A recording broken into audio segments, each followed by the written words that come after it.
EF Press in the park, that be the Regents in Camden. Very nice, sunny, cooling wind, all good. Just a few thoughts on the US vs Julian Assange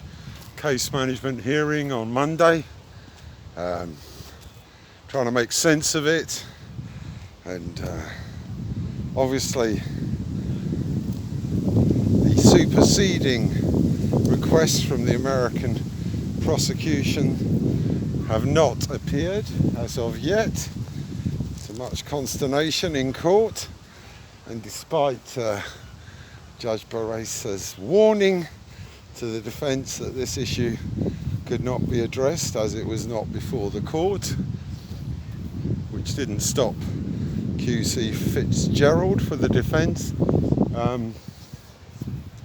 making the pertinent observation that if the old requests are somehow insufficient for legal testing at the trial in September and are going to be replaced with some other request, still based on the 18 charges we believe, then an admission of the failure of the earlier requests and the political nature of this trial,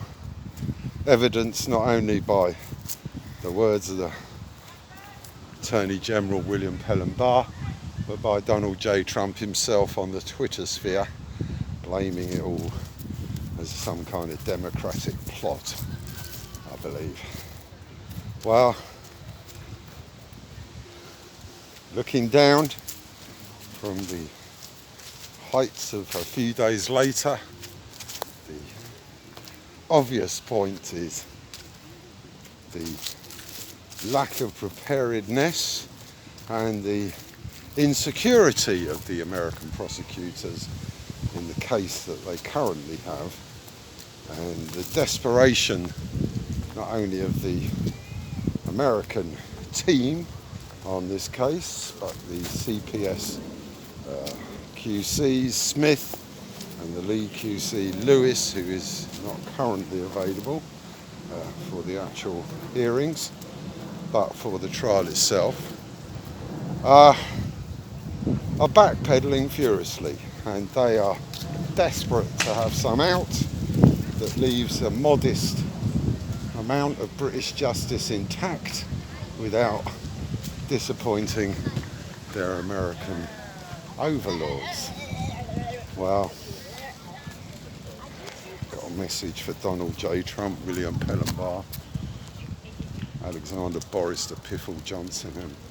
Home Secretary Priti Patel, is that you will not get away with this persecution and prosecution. Your hands already stained, and now you further complicity in the kidnap, torture and rendition of an Australian journalist. So if you get time, please check out on the internet the independent media, WikiLeaks and the various tweet accounts in support of Julian. There's a case management hearing on the 14th of August, early, due to the fact the September trial is so near, and at this date we may know more about these superseding requests from the US prosecutors, and maybe they'll do the honour of sending an email to Judge Barrister at Westminster and the defence team of Julian Assange to let them know what their plans are for the 7th of September. If you can be there on the 14th of August, please do, to attend or to protest outside or both, and let them know that our justice system in this country needs constant reminders of the illegality, the lack of the rule of law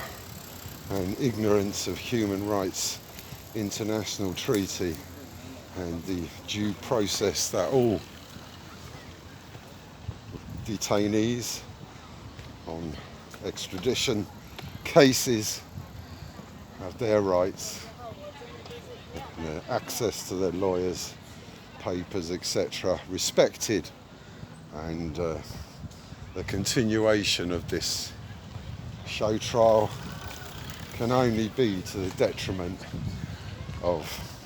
a free press, liberty of Julian Assange, and to every journalist who believes themselves to be a critic of what our governments do with our money in our name, especially to those abroad, and recently to all those good citizens back home who, as I have often said, are facing the isolation, lockdown and torture that's been visited on Julian Assange for 10 years, and we've suffered it since sometime in March, and now they tell people 6 months too late to take some precaution against the COVID. Currently, we must be aware that according to the US and UK sources, it's all the fault of the Chinese. I don't know if that means we've forgiven Russia yet, but definitely this week's bogeyman, bogey woman is the Chinese. It's all the Chinese fault, they say. Well, I've got something to say to the Chinese. I bought your clothes, I bought all your stuff, and until they move the factories back to the UK and US and